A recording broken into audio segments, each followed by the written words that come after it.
خۆشەویستان دووبارە سڵاوتان لەبێت هەر لە سەر کاریگەریەکان لێکەوتەکانی ئەو بۆشاییە یاسایی کە لە نێو پەرلەمان حکوومەتی هەرێمی کوردستان سەرۆکای تێرێمدا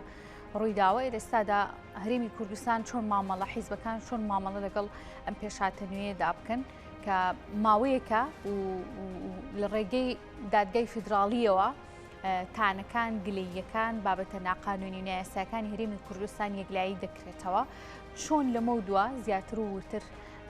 لەگەڵم بابەتانەیە مامەڵە بکرێت بەر لەوەی کە لە بەرژەوەندی لایەنێکی دیکە لە دژی هەرێمی کوردستان دەنگیان لەسەر بدرێت و یەکلایی بکرێتەوە لەسەرم بابەتە لەگەڵ بەڕێز ڕەنجەعفەر کە بەڕێزیان چاودێری سیاسین لە هەولێرەوە میانمان گفتوگوێم بابەتە لەگەڵەوەدا دەکەم بەڕێز کاگڕەنج زۆر سپاس بۆ ئەم هاتەبوونت لە ئێستادا حکوومەتی هەرێمی کوردستان پەرلەمانی کوردستان سەرۆکایەتی هەرێم لە بۆشاییەکی یاساییدان دەشێت لەمە دوا چۆن مامەڵە لەگەڵ ئەم بابەت و پرسیار بکرێت تاوەکو هەڵبژاردن ئەنجام دەدرێت. سڵاو لە بینەرانی کورسات سپاسان دەکەم سەبارەت بە مامەڵەکردنی هەرێمی کوردستان لەگەڵ ئەو بارودۆخە تەنها لە ڕووی سیاسیەوە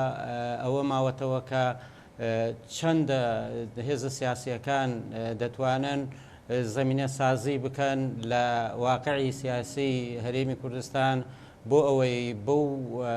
پرۆسێ گونجاوە تێپەڕین لە ئەنجامدانی هەڵبژاردن لەوەی ئەم بەڕێزەی پێشوو ڕوونی کردەوە کە لە هەرێمی کوردستان لە ڕووی دەستوریەوە لە ڕووی یاساییەوە مافی کۆمیسیۆنی هەڵبژاردنەکانی عێراقا یان دەتوانێت لە ڕووی یاساییەوە و ئامادەشە ئەنجامی بدات ئەوەی کە ئەرچی هێزە سیاسیەکانە ئەوەیە کە بەخۆیان دابچنەوە و بە تایبەتی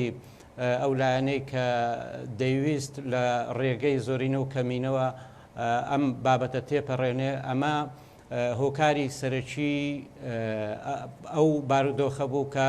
گەیشتە ئەوەی ئەو بڕیارە لە دادگای فیدرالی دەربچێت ئەگەر پێشتر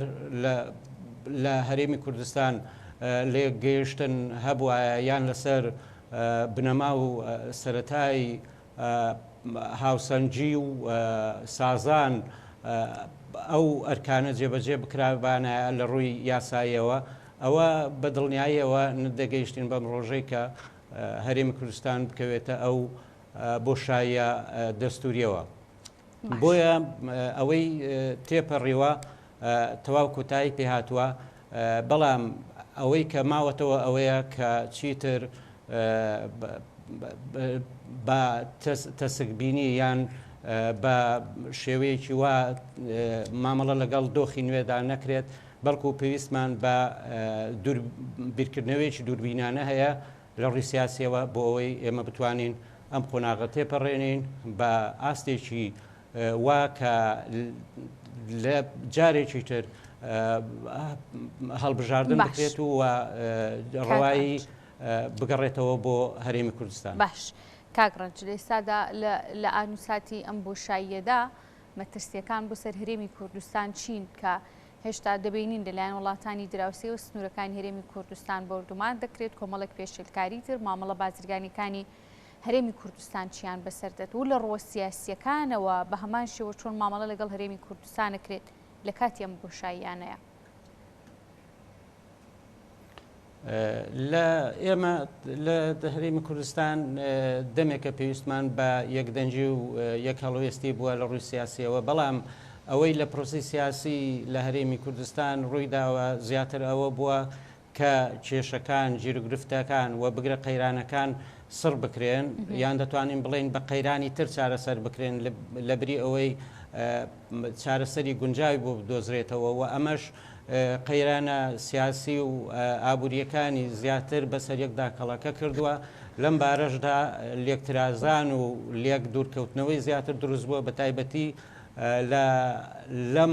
قۆناغی یان لەم کابینەی ئێستای حکوومەتی هەرێمی کوردستان کە دەسەڵاتێکی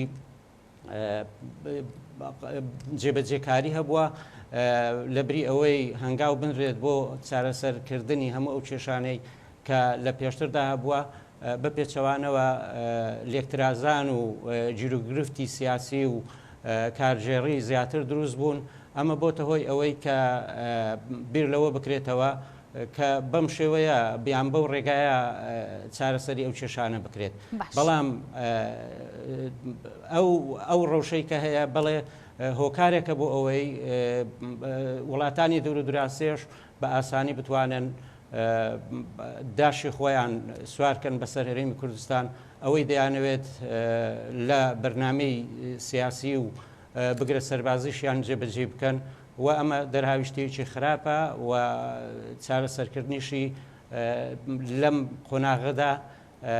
ئەگەر بمانەوێت هەر لە دەستخۆمانە دەتوانین لەسەر بنەمای سازان هەموو ئەو کێشانە لەداات چارەسەر بکەین. دیارە لە دیشمان نەچێت هەرێمی کوردستان تا ئێستا خاوەنی دەستورێکی نووسرا و بەیان نییە نەبوونی ئەم دەستورە تا چەند هۆکار و کاریگەریشی لە ڕووی یاساییە و لە ڕووی سیاسیەوە دروست کردووە کە جۆرێک لە بۆشایی دروستکە یاخود جۆرێک لە پەرتەوازەیی هەم بۆ حیزبەکان هەم لە ڕۆقانونیەکانیشەوە بێتە ئاراوە. بەهۆی ئەوەی دەستور دایکی یاساکانە و هەموو ئەو ڕێوشێنانەش دیاری دەکات لە هەر بارودۆخێک کە دێتە پێشەوە بۆ چارەسەرکردنی ئەو کێشانە ئەو نەبوونی دەستورەش لە هەرێمی کوردستان کە لە ڕووی دەستوریە و لە ڕووی دەستوریەوە لەسەر ئاستی عێراقدا لە دەستوری عێراقدا کە هەرێمی کوردستان مافی خۆیەتی خاوەنی دەستوری خۆی بێ بەڵام جارێکی دیکە بەهۆی ئەوەی کە ئێمە لەسەر بنەمایەکی هاوسەنگانە ویان لەسەر بنەمای سازان کارمان نەکردووە وەک هێزە سیاسیەکانی وەک ئەو هێزە سیاسیانی کە لە هەرێمی کوردستاندا هەیە بۆ ئەوەی ئەم دەسوورە تێپەڕێنرێەوە بچێتە ڕاپرسیەوە و چارەسەری کۆی ئەو کێشانە لەسەر بنەمای ئەو دەستورە بکرێت ئەمە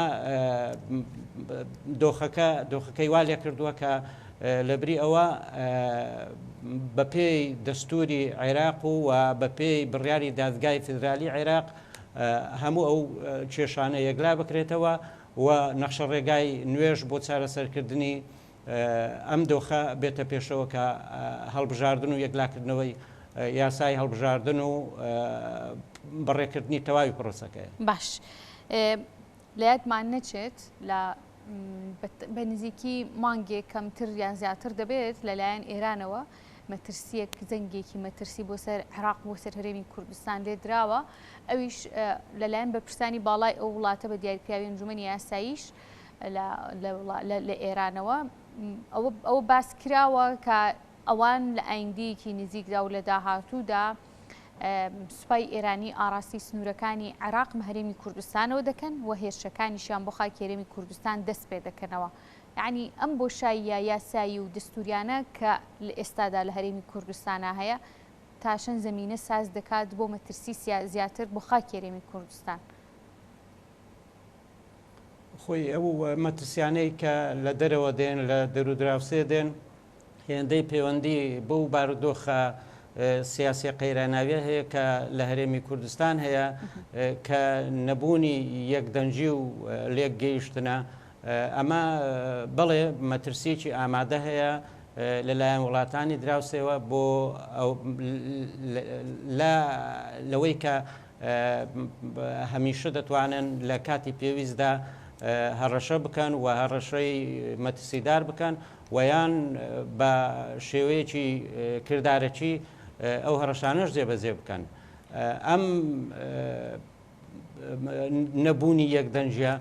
هۆکاری سەرەکیە کە لەسەر ئاستی هەرێمی کوردستاندا هەیە و ئەمە نەکەر لەسەر ئاستی عێراقیشدا کاریگەری و ڕنگدانەوەی خۆی هەیە لە یەکلابوونەوەی ململانیەکاندا. باش پێتان وایە لە ئێستادا وڵاتی کۆکو ئێرانەمە بە دەرفەت وەربگرێت بۆ جێبەجێکردنی؟ ئێران پێم وایە وڵاتێکی وەکو ئێران وڵاتێکی دووربینە لە جێبەجێکردنی استراتیژ و بەرنامەی خۆی بەڵام خۆشی ناخاتە هەڵوەستێکی مەترسیدارەوە کە ئەم کێشانە قۆڵتر بنەوە بەڵکو زیاتر دەوێت ئەمە وەکو کارتێکی گوشار بەکاربێنێ بۆ ئەوەی بتوانێت ئەوەی دەیەوێت لە ڕووی دیبلۆماسیەوە وە دەستی بێنێ نەک لە ڕووی لە پرۆسی سەربازیدا. بەڵێ بەڕێز ڕەنج جەعفەر چاودێری سیاسی لە هەولێر و میوانمان بووی. زۆر سپاس بۆ ئامادەبوونیت کاک ڕەنج.